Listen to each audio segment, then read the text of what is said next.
Good morning class.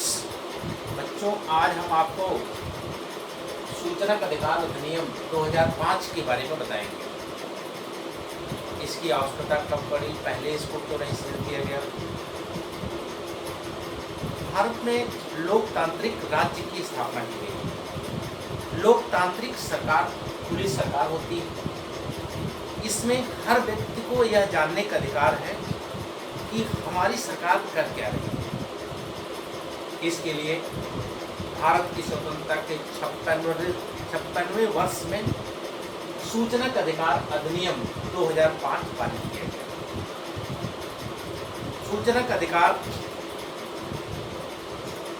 अधिनियम को राष्ट्रपति की अनुमति 26 जून 2005 को प्राप्त की और 12 अक्टूबर को यह अधिनियम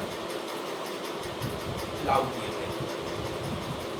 तो 26 जून को राष्ट्रपति की इजाज़त प्राप्त हुई, एक वर्ष आ चुका है आपके सिलेबस आपके पेपर में, और 12 अक्टूबर ये भी कई बार आ चुका है, 12 अक्टूबर 2005 को लागू किया गया। इस अधिनियम में पहले कोई भी अधिनियम पढ़ने से पहले उसमें उसके बारे में यह जानकारी प्राप्त करना आवश्यक है कि उस अधिनियम में कितनी धाराएं हैं। तो इस अधिनियम में 31 धाराएं और 2 अनुसूची।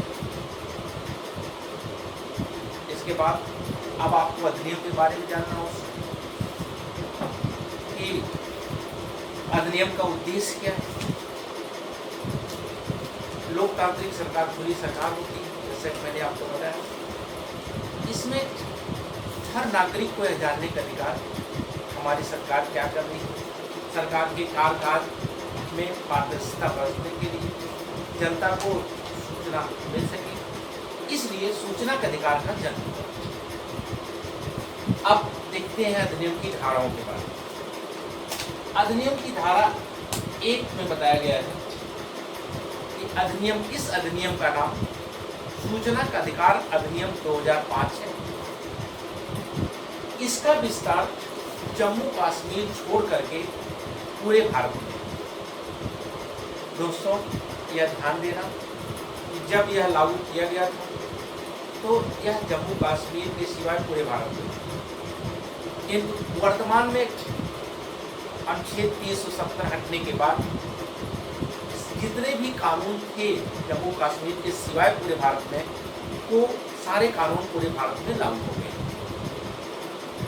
अब आपको धारा 2 विभिन्न शब्दों को परिभाषित करती है, जिसमें सूचना किसे कहते हैं, यह अधिनियम की धारा 2 में बताया गया है। सूचना का अधिकार क्या है, अधिनियम की धारा 2 में बताया गया है। इसके अलावा मुख्य सूचना आयुक्त, राज्य सूचना आयुक्त, प्राधिकारी, बहुत सारे टर्म को परिभाषित किया गया है। ये धारा 2 परिभाषा। दोस्तों, अब आगे देखते हैं। धारा 3 के अनुसार सूचना का अधिकार है हर नागरिक को उपबंधों के अधीन रहते हुए, जो भी इस अधिनियम में उपबंध दिए गए हैं उसके अधीन रहते हुए, जो भी सीमाएं दी गई उसके अधीन रहते हुए हर नागरिक को सूचना पाने का अधिकार है। देखिए, अगर आप धारा 3 आपको ना होती तो आप सूचना प्राप्त न कर पाते। क्यों? कि धारा 3 आपको राइट देती है, आपको अधिकार देती है कि आप सूचना प्राप्त करने का आपका राइट है। और जहाँ अधिकार है वहाँ विचार है। पहले तो आपको अधिकार उत्पन्न हो जाता है 3 में कि हम सूचना प्राप्त कर सकते हैं। अगर ऐसा ना होता, किसी भी ऑफिस में या कहीं भी आप जाते सूचना पाने के लिए, तो आपको सूचना ना दे, कैसे आ दिया ये सूचना प्राप्त, अरे हटो हटो। तो इसलिए पहला आपको अधिकार मिलता है धारा 3 के अंतर्गत। धारा 4 के अंतर्गत बताया गया लोक अधिकारियों के कर्तव्य। पहले जैसे सूचना अधिकार आप प्राप्त करना चाहते हो, कैसे पाओगे, तो कैसे पाओगे? तो इसके लिए आपको व्यवस्था करनी पड़ेगी, ऑफिस बनेंगे, रजिस्टर रखे जाएंगे, भिन्न भिन्न व्यवस्थाएं आपको मेंटेन करनी पड़ेगी। तो इसके लिए बताया गया है कि इस अधिनियम के लागू होने के 120 दिन के अंदर, विद इन 120 डे, हर लोक अधिकारियों का यह कर्तव्य होगा कि सूचना को सुगम बनाने के लिए, मतलब सूचना को प्राप्त करने के लिए, कैसे सूचना देने के लिए आवश्यक साधनों को विकसित कर लेंगे, अपना मेंटेन कर लेंगे। जितने भी आवश्यक साधन होते हैं सबको मेंटेन कर लिया जाएगा 120 दिन के अंदर। अब अगली धारा कहती है, धारा 5 के अंतर्गत बताया गया कि लोक अधिकारियों के पदनाम। लोक अधिकारियों के पदनाम का अर्थ क्या होता है कि पहले तो चूंकि यह अधिनियम था नहीं, यह अधिनियम तो 2005 में आया है, तो हमारे लोक अधिकारी, केंद्रीय सूचना अधिकारी, राज्य सूचना अधिकारी, जिला सूचना अधिकारी, जितने भी हैं उपखंड, जिला, मंडल, राज्य, सभी अधिकारियों के पद नाम सृजित कर दिए जाएंगे। यह भी एक 100 दिन के अंदर, 100 दिन के अंदर समस्त अधिकारियों के, लोक सूचना अधिकारी, राज्य सूचना अधिकारी, जिला सूचना अधिकारी, जितने भी होंगे सबके पद नाम सृजित कर दिए जाएंगे। अब धारा 6 कहती है कि सूचना प्राप्त करने के लिए अनुरोध। दोस्तों, जैसे कि मैंने आपको बताया कि धारा 3 में आपका अधिकार उत्पन्न हो जाता है, सूचना पाने का आपका राइट है धारा 3 के अंतर्गत। अब अधिकार उत्पन्न हुआ तो उसका प्रयोग करके धारा 4 और 5 आपको बताती है, व्यवस्था कर दी जाएगी, भाई सूचना कैसे दी जाएगी, सूचना कौन देगा।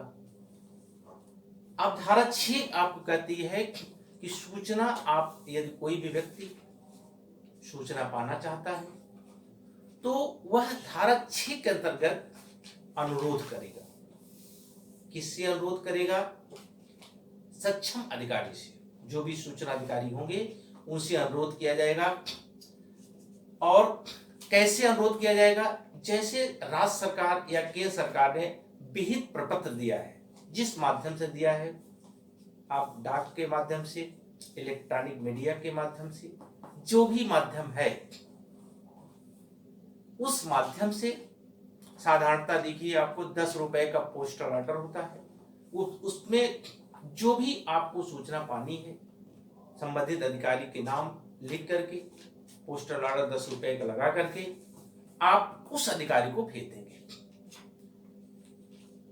यदि आप सूचना प्राप्त करना चाहते हैं। उसके बाद धारा 7 कहती है अनुरोध का निपटारा।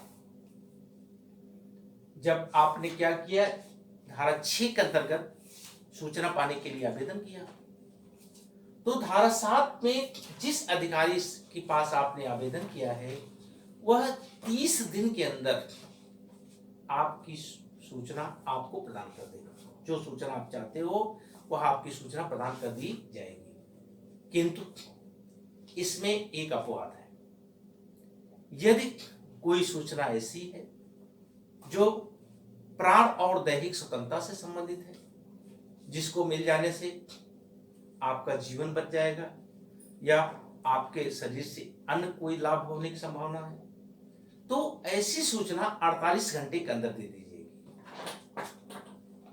अब आपको देखिए धारा 8 में दोस्तों बताया गया है कि सूचना प्रकट किए जाने से छूट। कुछ सूचनाएं आपको नहीं दी जाएंगी, कुछ चीजें हैं आपको जो नहीं दी जाएंगी। क्यों ऐसा किया गया है? कि देश पहले देश से तब हम होंगे। देश की सुरक्षा, राष्ट्र की एकता, अखंडता, संप्रभुता, विदेशी राज्यों से हमारे जो संबंध है, न्यायालय के अवमान, व्यक्तिगत नातेदारी, व्यक्तिगत विश्वास का संबंध, ये कुछ सूचनाएं ऐसी हैं जिसको प्रकट किए जाने से छूट है, जो सूचना नहीं दी जाएगी। अब आप जाकर के प्रधानमंत्री जी से पूछो कि आप कौन सी मिसाइल बना रहे हो, या कौन सा काम कर रहे हो, या हमारा किसी देश से कोई समझौता है, कॉन्ट्रैक्ट है, तो जो दस्तावेज है उसके बारे में आपको हमको दिखाइए, कौन सा समझौता हुआ, क्या हुआ। ये सब सूचनाएं आपको नहीं दी जाएंगी। पति पत्नी के रिश्ते, जो नातेदारी हमारी है, पत्नी से पूछा जाए तुम्हारे पति ने क्या बताया रात में, ये सारी सूचनाएं आपको देने की इजाजत नहीं है। ये धारा 8 में बताया गया। अब दोस्तों आगे बढ़ते हैं। धारा 12 कहती है, धारा 12 के अनुसार केंद्रीय सूचना आयोग का गठन किया गया है। केंद्रीय सूचना आयोग का गठन कैसे किया जाता है? केंद्र सरकार राजपत्र में अधिसूचना के द्वारा एक निकाय का गठन करेगी, जिसे केंद्रीय सूचना आयोग के नाम से जाना जाएगा। केंद्र सरकार राजपत्र में अधिसूचना के द्वारा एक निकाय का गठन करेगी, जिसे केंद्रीय सूचना आयोग के नाम से जाना जाएगा। एक बॉडी बनाई जाएगी, जिसे केंद्रीय सूचना आयोग के नाम से जाना जाएगा। इसमें एक मुख्य सूचना आयुक्त तथा 10 अन्य आयुक्त होंगे। अब इनकी नियुक्ति कैसी जाएगी? आपको पता लग गया कि केंद्र सरकार एक निकाय बनाएगी, एक बॉडी बनाएगी, जो एक मुख्य सूचना आयुक्त और 10 अन्य से गठित होगा। इनकी नियुक्ति कैसे की जाएगी? इनकी नियुक्ति राष्ट्रपति के द्वारा की जाएगी। इनकी नियुक्ति राष्ट्रपति के द्वारा की गई। क्या राष्ट्रपति स्वयं सक्षम है इसको करने के लिए? नहीं, एक समिति होगी जिसकी सिफारिश के आधार पर इनकी नियुक्ति की जाएगी। अब समिति में कौन कौन सदस्य होंगे? प्रधानमंत्री समिति का अध्यक्ष होगा, केंद्र लोकसभा के विपक्ष का नेता इसका सदस्य होगा, और एक संघ का मंत्री इसका सदस्य होगा। ये समिति सिफारिश करेगी, उसके आधार पर इनकी नियुक्ति की जाएगी। अब दोस्तों आगे बढ़ते हैं। धारा 13 के अनुसार इनकी पदावधि, केंद्रीय सूचना आयुक्त और अन्य आयुक्त कितने दिन तक कार्य करेंगे? ये 5 वर्ष के लिए नियुक्त किए जाएंगे या 65 वर्ष तक कार्य करेंगे, जो भी पहले आ जाए, चाहे 5 वर्ष वाला पहले आ जाए और चाहे 65 वर्ष। ये इतना इनका कार्यकाल होगा। अब धारा 14 कहती है इनको हटाया जाना। कैसे हटाया जाएगा? केंद्रीय सूचना आयोग को कैसे हटाया जाएगा? अन्य आयुक्तों को हटाया कैसे जाएगा? इनको साबित कदाचार या असमर्थता के आधार पर, साबित कदाचार माने भ्रष्टाचार, या भ्रष्टाचार में लुप्त पाए जाए या कार्य करने में असमर्थ हो जाए, तो इस आधार पर अब राष्ट्रपति जी निर्देश करेंगे किसे? सुप्रीम कोर्ट को। सुप्रीम कोर्ट को निर्देश करेंगे और इसकी जांच सुप्रीम कोर्ट करेगा कि ये सही है कि नहीं, जो इनके ऊपर आरोप लगे हैं ये सही है कि नहीं है। तो इस आधार पर सुप्रीम कोर्ट जांच के बाद रिपोर्ट देगा और राष्ट्रपति महोदय द्वारा इनको इनके पद से हटा दिया जाएगा।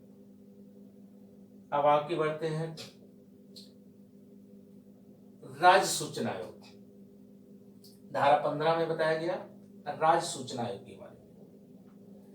अब आपको दोस्तों ये जानना आवश्यक है कि जैसे संरचना आपकी केंद्र सरकार ने किया, याद करने के लिए आपको, वैसे ही इसका गठन राज्य सरकार भी करती है, बस थोड़ा सा अंतर हो जाता है।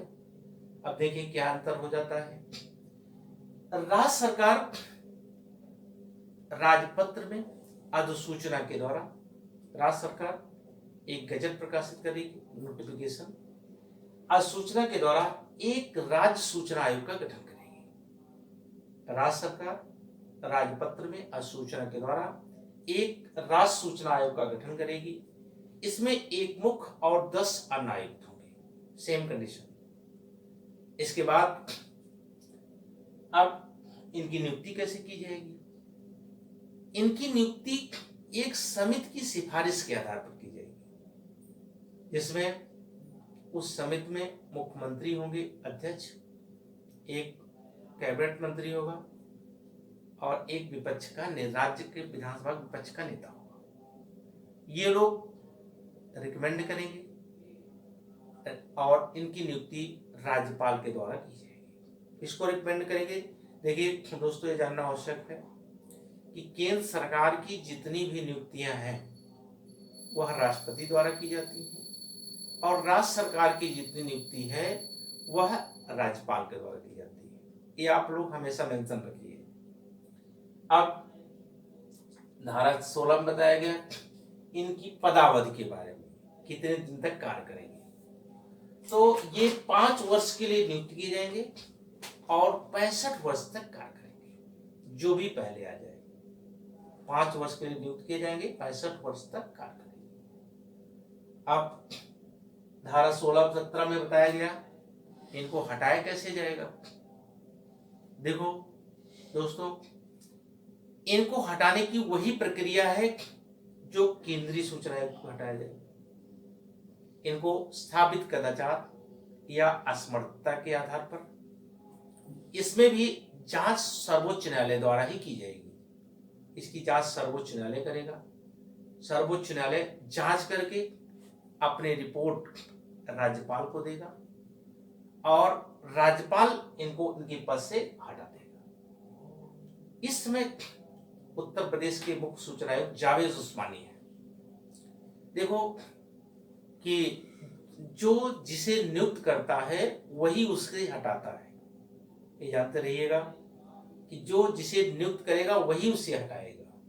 वहां राष्ट्रपति ने नियुक्त किया, राष्ट्रपति जी हटाए, और यहाँ राज्यपाल ने नियुक्त किया, राज्यपाल ने हटाया।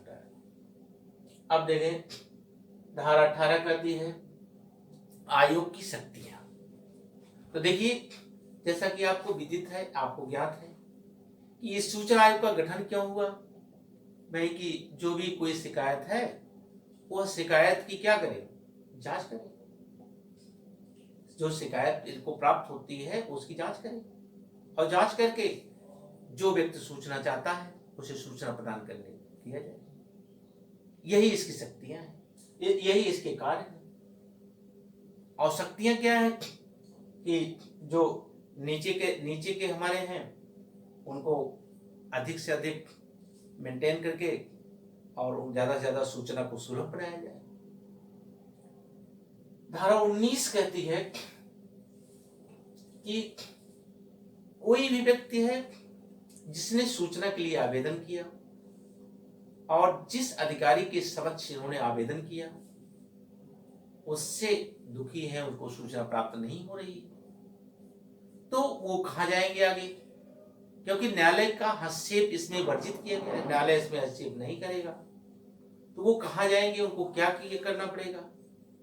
तो इसके लिए प्रावधान किया गया है इस अधिनियम की धारा 19 में कि वह जिस अधिकारी के यहाँ आवेदन दिए हैं उससे उच्च अधिकारी के यहाँ फर्स्ट अपील करेंगे 30 दिन के अंदर। बहुत ध्यान दीजिएगा, पहली अपील होगी 30 दिन के अंदर अपील की जाएगी। दूसरी अपील अगर नहीं वहां भी नहीं सुनवाई होती है तो उससे जो उच्च पंक्ति का अधिकारी होगा उसके यहां अपील की जाएगी, 90 दिन के अंदर की जाएगी। इसके बाद धारा 20 दंड का प्रावधान करती है। धारा 20 कहती है कि जो भी अधिकारी केंद्रीय सूचना आयोग या राज्य सूचना आयोग जब यह शिकायत प्राप्त होती है उसको कि फसलक्षम अधिकारी फलाधिकारी ने सूचना देने से इनकार कर दिया या सूचना जो दिया वो गलत दिया, भ्रामक सूचना दिया, तो उन्हें 250 रुपए पर डे के हिसाब से 25,000 रुपए तक जुर्माना किया जा सकता है। 250 रुपए प्रतिदिन के हिसाब से 25,000 रुपए जुर्माना किया जा सकता है। अब इस अधिनियम में 2 अनुसूचियां हैं। पहली अनुसूची आपको बताती है कि जो भी हमारे केंद्रीय सूचना आयुक्त हैं या हमारे राज्य सूचना आयुक्त हैं, ये जितने भी हमारे पदाधिकारी हैं इनके शपथ के बारे में बताया गया है। और दूसरी अनुसूची में 18 संगठन के बारे में बताया गया है। तो दोस्तों, आपको सूचना के अधिकार में इतना ही आपको मेंटेन करना है। आपको संक्षिप्त में तैयार करने के लिए इस चैनल को आप, अगर आपको अच्छा लगे तो इसको सब्सक्राइब करना ना भूलें, लाइक और सब्सक्राइब अवश्य करें। बस इतना ही।